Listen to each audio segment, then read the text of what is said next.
to you by Sensodyne K.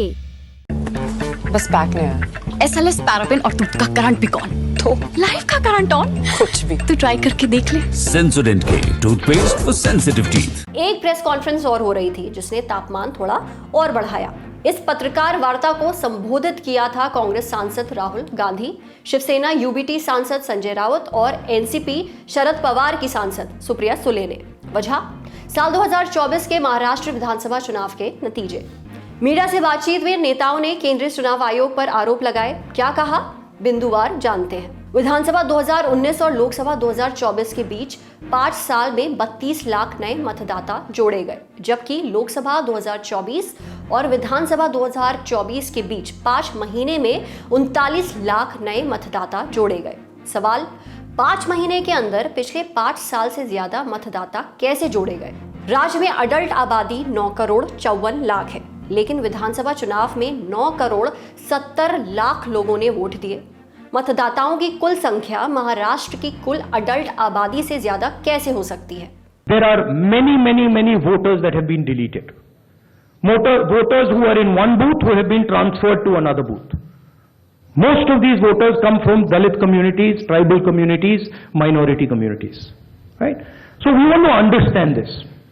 And we have made repeated requests to the Election Commission. They have not answered us. अगर इस देश का चुनाव आयोग जिंदा है, उनका जमीर मरा नहीं है,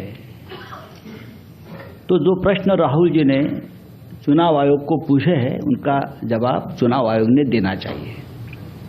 लेकिन चुनाव आयोग उसके जवाब नहीं देगा, क्योंकि चुनाव आयोग भी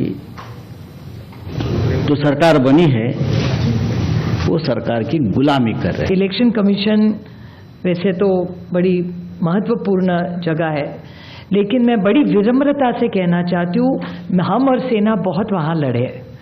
जिस तरह से हमारी पार्टी तोड़ी गई, जिस तरह से हमारे विधायक, हमारे एमपी, सांसद तोड़ा गया, पार्टी तोड़ी गई, हमारी लड़ाई आज भी शिवसेना की और एनसीपी की आज भी सुप्रीम कोर्ट में चल रही है। ध्यान दें कि मतदाता सूची में गड़बड़ी के आरोप विपक्षी पार्टियां लंबे समय से लगाती रही हैं।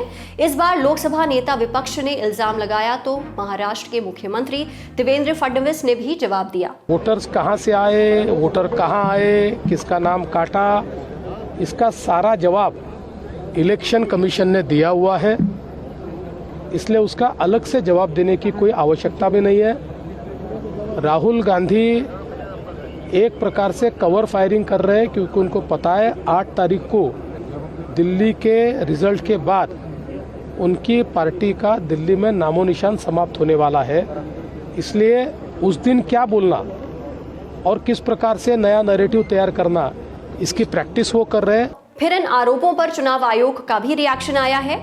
एक्स पर उन्होंने पोस्ट करके बताया, चुनाव आयोग राजनीतिक पार्टियों को प्राथमिक स्टेक होल्डर के रूप में देखता है। आयोग इन दलों की ओर से पेश किए गए विचारों, सुझावों और सवालों को महत्व देता है।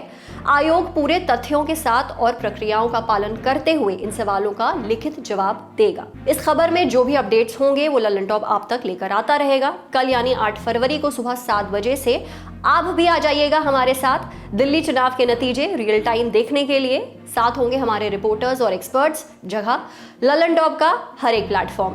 दिन 8 फरवरी, समय सुबह 7 बजे से लेकर चुनाव नतीजों का पूरा निचोड़ निकाल लेने तक।